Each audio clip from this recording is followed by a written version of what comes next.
All right, welcome to Victoria Vibe podcast. Today we have a very special guest. Could you tell us a little bit about yourself? Thank you for having me. My name is Sohrab Rabie. I'm originally from Iran, and I came to Canada when I was 13 years old with my family, part of my family. And I lived here for 3 years before I moved to Los Angeles, where the rest of my family was. And I went to high school there, graduated from high school, and went to Santa Monica College for a couple of years. And then dive right into starting a business in construction. That's great. And Yeah. so when did you arrive in Victoria then? When did you move to Victoria? Just before my first son was born, so about 24 years ago, just over 24 years ago, yeah. Oh, that's great. You've been here a long time. Yeah. Wonderful. That's great. And what are some of the challenges you've experienced since you've been here, do you think? Well, a lot of it because I was from Iran, and because at the time I left Iran a couple of years after revolution started, and then the hostage situation and all that, so it was a very vulnerable time for anybody especially from Iran. So I had a lot of challenges in high school, especially in Los Angeles. There was a lot of conflict with people, with students. So that was hard, that was challenging, and then also within the community, just people knowing that I'm from there, and the reactions were not good. But I also met and a lot of amazing people during that time, and made a lot of great friends, which I'm still in contact with. So yeah, it was a mixture of honey and vinegar, which is sometimes actually we have a thing that we eat with lettuce. It's like a summer thing, like a snack, which you have to mix vinegar with honey to make it right. You can't do it with either one. So we actually that's interesting. Yeah, so it just remind me of that. Yeah.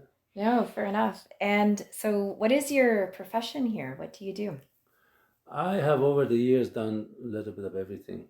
My background, because I was in demolition and grading, I worked with different companies from time to time, and just went from job to job. I didn't really do anything in particular, just but I was painting a lot too. My hobby was painting. I was into like anything from portraits to abstract. I really enjoyed painting. It kind of took me away, and also stay in contact and in with my language, which was I only studied till 5th grade in Iran. So if it wasn't for my dad and his poetry books and his encouragement, I probably wouldn't be able to even speak properly. Wow! But thank God to him and his encouragement, I'm still like I can read Farsi fluently, and I love Rumi poetry book, and that's one of my main books that I have, and I always go to when I need to be grounded. Yeah, definitely beautiful, beautiful literature. And you said that you are a painter, you're an artist. So what kinds of things, what medium do you use? What do you paint? I use, I may do pencil drawings, watercolor, acrylic, and oil mainly. Yeah.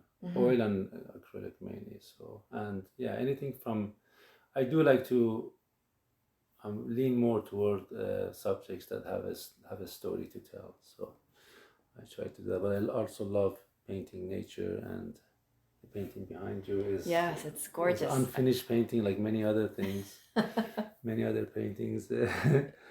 But to me, that doesn't look unfinished at all. But from an artist's point of view, maybe it's gorgeous. Yeah. It's a scene from Hornby. Yeah, it's yet to be finished. It's what's interesting that it used to be a painting of a herd of Mustangs running. And I worked on it for about 6 months, and one night I decided to paint over it. Oh, which is only our Yeah, artists do that. I mean, it's just we're just mad that way. It's just the way it is. Fair enough. And I'm curious, are there any interesting or maybe surprising or confusing aspects of Canadian culture that you've noticed since you've been No, here? because No? I came also, one of the good things that because I came so, I was so young when I came here, I kind of, I can't say I fully grasped or embraced the Canadian culture, but like a lot of what I do, like is I'm kind of used to it. It's kind of like a natural for me, a lot of this ways that is here, how the culture is. So, but I'm kind of between. I'm kind of like a bird with two roofs. I fly Mm, from this one to that one, so I'm always back and forth. right.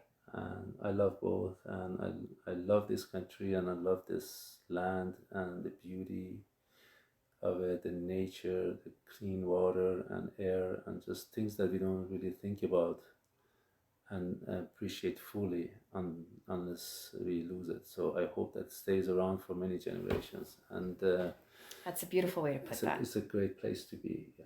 Yeah, thank you. And any advice or tips that you'd like to give someone thinking of moving to Victoria or for any newcomers who are already here? Well, for people who leave their homeland, it's very difficult. I know it was for me for the first year at least. It slowly gets better, and I encourage people to go out there and meet new people. You never know who you're gonna meet, who you're gonna sit with, and especially for learning about this culture, and especially if you wanna improve your vocabulary and basically speak better. It's good to go out there and talk to people and just make new friends. That's great. And Yeah. can you share how you did that? Like what kind of places did you go to or events did you do? Well, I would just go to the parks, to events, and just walking the parks, walking by the beach, and it's amazing how you can meet people pretty much anywhere in the grocery store, just True. and be Yeah. a little bit forward about talking to people. Hey, how are you? Like how you doing? How's your day going? Well, how I can start. Like, don't wait for people to come and talk to you. Just go out there, and it's just go past that part of being shy. And who cares if they even tell you to go away or whatever? It doesn't matter. 9 out of 10 are going to respond, and then conversation will begin. So I would say just not worry about being the rejection. However, whoever you're drawn to sit with, and just go out there and do it. That is great advice. Well, thank you so much for joining us today, and we wish you the best. Thank you for sharing your time and your stories.